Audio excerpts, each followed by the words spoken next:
स्वागत है आपका फिजिक्स इट्स इजी में। और हम लोग बात कर रहे हैं कक्षा 12 के अध्याय 3।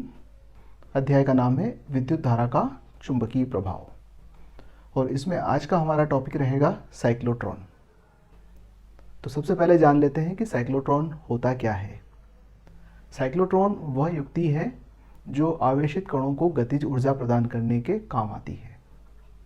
इसकी सहायता से हम जैसे प्रोटॉन, ड्यूटेरॉन, अल्फा कण, तो इस प्रकार के आवेशित कणों को उच्च गतिज ऊर्जा प्रदान कर सकते हैं। यह किस सिद्धांत पर कार्य करती है? तो इसमें दो बातें हैं।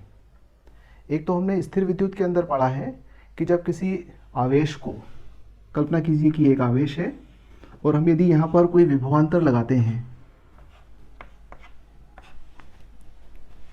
तो इस विभवांतर के प्रभाव से यह आवेश Q इस धन आवेश के कारण से उत्पन्न विभव इसको प्रतिकर्षित करेगा, ऋण आवेश के कारण उत्पन्न विभव इसको आकर्षित करेगा, तो इस ओर गति को प्राप्त करेगा। तो इस प्रकार से यदि किसी आवेश को हम किसी विद्युत विभव वाले क्षेत्र में रखते हैं तो वह गतिज ऊर्जा को प्राप्त करता है। और वो जो गतिज ऊर्जा होती है वो किए गए कार्य के बराबर होती है और इसका मान हम जानते हैं W बराबर QV। यहाँ यह कार्य है जो विद्युत क्षेत्र के द्वारा किया जा रहा है।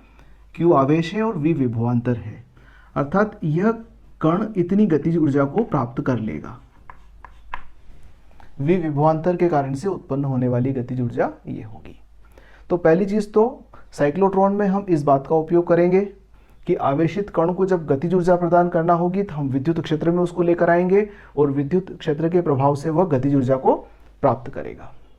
दूसरा, इसमें आप देख रहे हैं, चित्र पर मैं भी बात करूंगा, इसमें दो डी नजर आ रही हैं। ये चालक डी बनी हुई है और इसके अंदर आवेशित कण को गति करना है।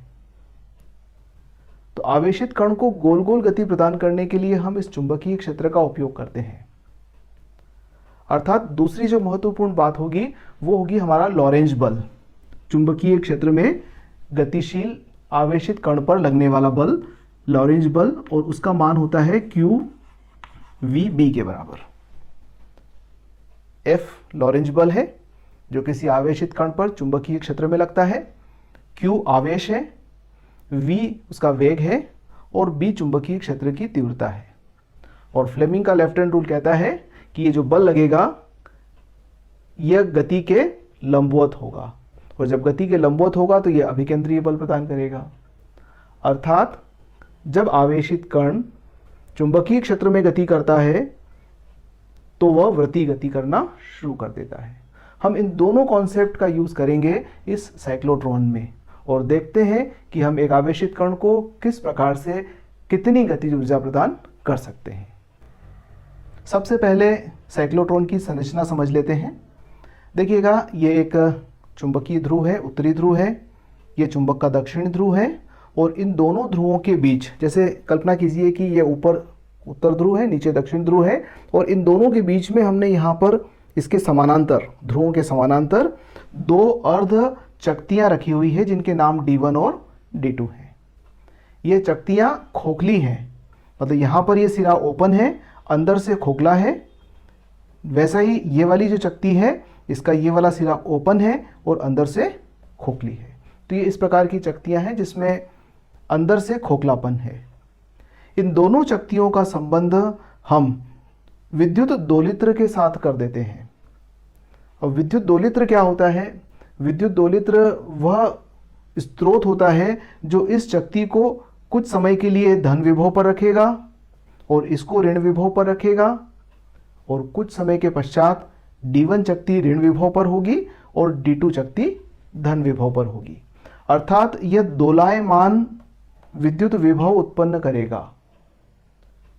अर्थात कुछ समय के लिए यह उच्च विभव पर, कुछ समय के लिए निम्न विभव पर। जब यह उच्च विभव पर तो यह निम्न विभव पर, तो यह क्रम लगातार बदलता रहेगा। आवृत्ति होगी इसके अंदर, दोलायमान होगा, इसलिए हमने इसको दोलायमान विद्युत क्षेत्र कहा है। तो इसका संबंध, चकतियों का संबंध हम इनसे कर देते हैं। तो ये हमारे उपकरण की संरचना हो गई। ये उपकरण काफ़ी बड़ा होता है। इसको ऐसे चेंबर में बंद कर दिया जाता है जहाँ पर वायु दाब बहुत कम रखा जाता है। अब हम जब जिस कण को गति प्रदान करना चाहते हैं उस कण को हम इन दोनों चकतियों के मध्य में यहाँ लेकर आते हैं और यहाँ रख देते हैं, इंजेक्ट करते हैं। जब हमने आवेशित कण को यहाँ इंजेक्ट किया और यहाँ पर हमने की को ऑन किया, स्विच को ऑन किया, तो जैसे ही यहाँ पर विद्युत क्षेत्र लगेगा तो कल्पना कीजिए कि प्रथम कुछ समय के लिए यह ऋण विभव पर और यह धन विभव पर होती है। तो उस स्थिति में यह धन आवेशित कण ऋण चकती की ओर गति को प्राप्त करेगा, उसके द्वारा आकर्षित होगा। जब यह आकर्षित होगा तो इसके अंदर प्रवेश करेगा। अब चकती के अंदर विद्युत क्षेत्र नहीं है, किसी भी खोखले चालक के अंदर विद्युत क्षेत्र की तीव्रता शून्य होती है। तो यहाँ ये गति प्राप्त करने के बाद में इसके अंदर जब चला जाएगा, अब आप देखिए कि चुंबकीय क्षेत्र ऐसे है और उसने गति प्राप्त करी अंदर की ओर, तो एक बल लगेगा जो लंबवत होगा, गति के लंबवत होगा, और वो इसको इस प्रकार से गोल घुमाने का प्रयत्न करेगा। अर्थात यह हमारा कण यहाँ से गति प्राप्त करके और इस चकती के अंदर इस प्रकार से वृत्तीय मार्ग पर गति करता हुआ यहाँ आ जाएगा।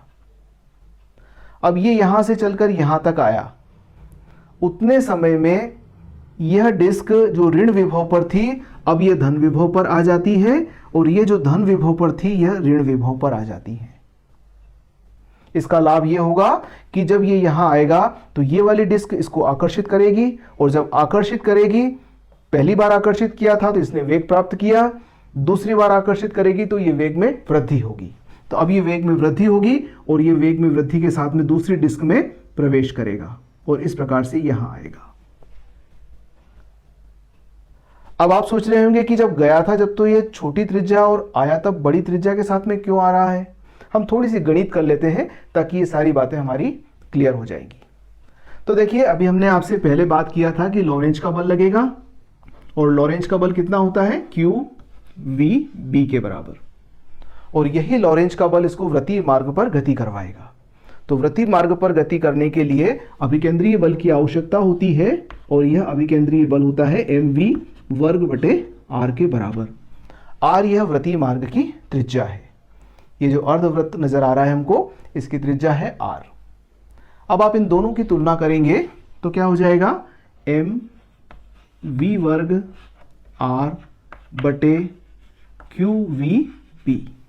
एक v को हम काट सकते हैं, तो यहां पर r बराबर आता है qb बटे r बराबर आ जाएगा mv बटे qb।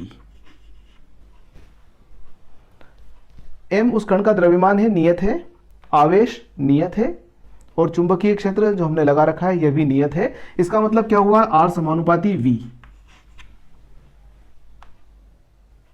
अब आप समझ गए होंगे कि जब ये यहां से यहां आएगा तो वेग कम है तो त्रिज्या भी कम है, और जैसे ही यहां आया दूसरी वाली डी ने इसको आकर्षित किया, वेग बढ़ा तो त्रिज्या भी बढ़ गई। अब बढ़ी हुई त्रिज्या के साथ में ये वापस यहां आएगा। अब क्या होगा, उतने ही समय में ये वापस धन से ऋण होगी और ये ऋण से धन हो जाएगी। हम वो समय भी निकाल लेते हैं कि कितने समय में ये होना चाहिए, कितने समय में ये यहां से यहां आएगा, कितने समय में ये यहां से यहां आएगा। उतने ही समय में इसकी ध्रुवता में भी परिवर्तन होना चाहिए। हम उस समय की गणना को भी कर लेते हैं। तो माना कि अर्धवृत्त की परिधि पर चक्कर लगाने के अंदर लगा समय t है, तो t बराबर हो जाएगा अर्धवृत्त की परिधि बटे कण की चाल। तो यदि कण की चाल v है और त्रिज्या r है, तो अर्धवृत्त की परिधि का मान हो जाएगा पाई r बटे v। अब आप r का मान यहां से रख देंगे तो t का मान हमें प्राप्त होता है t बराबर पाई v गुणित mv बटे qb। v से v कटा तो t बराबर क्या आ गया, पाई m बटे qb। ये समय है। आप देखिए, पाई नियतांक है, m नियतांक है, q नियतांक है और b भी नियत है। इसका मतलब समय नियत रहेगा, समय वेग और त्रिज्या पर निर्भर नहीं करेगा। अर्थात वो अधिक त्रिज्या के मार्ग पर गमन करेगा तब भी उतने ही समय में वो अर्धवृत्त की परिधि पर गमन करेगा जितने समय में उसने पूर्व में किया था। अब ये क्रम लगातार चलता रहेगा और चलते चलते ये कण बार बार त्वरित होगा, बार बार गतिज ऊर्जा को प्राप्त करेगा और अंत में ऐसी स्थिति में आएगा कि इसकी त्रिज्या बढ़कर हमारी d के लगभग हो जाएगी। अब जब कण ऐसी स्थिति में होगा कि वो d की त्रिज्या के बराबर यानी कि उसकी सतह के समानांतर आने की स्थिति में होगा, तो अब हम इसको और अधिक त्वरित नहीं कर पाएंगे। तो ऐसी स्थिति में हम क्या करते हैं कि हमने यहां पर एक ऋण आवेशित प्लेट लगा दी।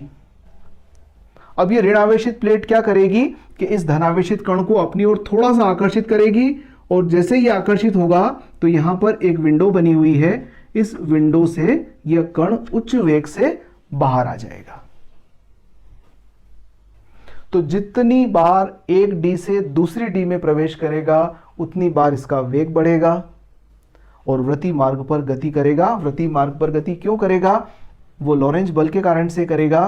कितने समय में यह परिवर्तन होना चाहिए यह हमने निकाल लिया कि वो t समय में होगा।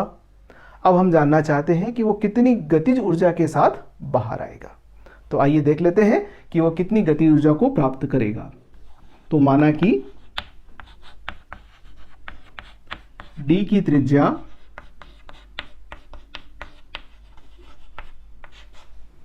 कैपिटल R है।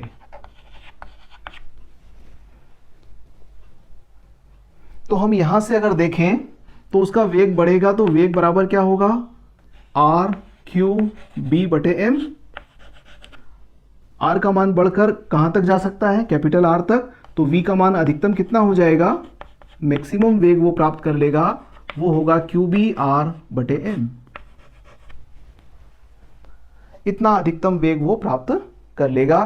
तो अधिकतम गतिज ऊर्जा कितनी प्राप्त करेगा? तो काइनेटिक एनर्जी मैक्सिमम हो जाएगी 1/2 m गुणित क्यू बी आर बटे एम का वर्ग, या आप इसको लिख सकते हैं क्यू वर्ग बी वर्ग आर वर्ग बटे 2m। यह अधिकतम गतिज ऊर्जा के लिए व्यंजक हो गया, यानी कि यह कण इतनी अधिकतम गतिज ऊर्जा के साथ में इस साइक्लोट्रॉन से बाहर आएगा। तो ये साइक्लोट्रॉन के बारे में हमने बात किया। इसकी कुछ सीमाएं हैं। नंबर 1, ये कण आवेशित कण होना चाहिए, अर्थात हम न्यूट्रॉन जैसे कणों को इसके द्वारा गतिज ऊर्जा प्रदान नहीं कर पाएंगे। नंबर 2, हम इसकी सहायता से बहुत हल्के कण जैसे इलेक्ट्रॉन उसको भी गतिज ऊर्जा ज़्यादा प्रदान नहीं कर सकते। इलेक्ट्रॉन के मामले में हम कह सकते हैं कि हल्का कण होने के कारण से जैसे वो गतिज ऊर्जा प्राप्त करेगा वैसे वैसे उसके द्रव्यमान का मान बढ़ जाएगा, और द्रव्यमान का मान बढ़ेगा तो गतिज ऊर्जा एक निश्चित मान से अधिक नहीं बढ़ पाएंगी। तो ये इसकी सीमाएं हैं। आज हमने बात कर लिया साइक्लोट्रॉन के बारे में। नेक्स्ट टाइम हम अन्य विषय पर बात करेंगे।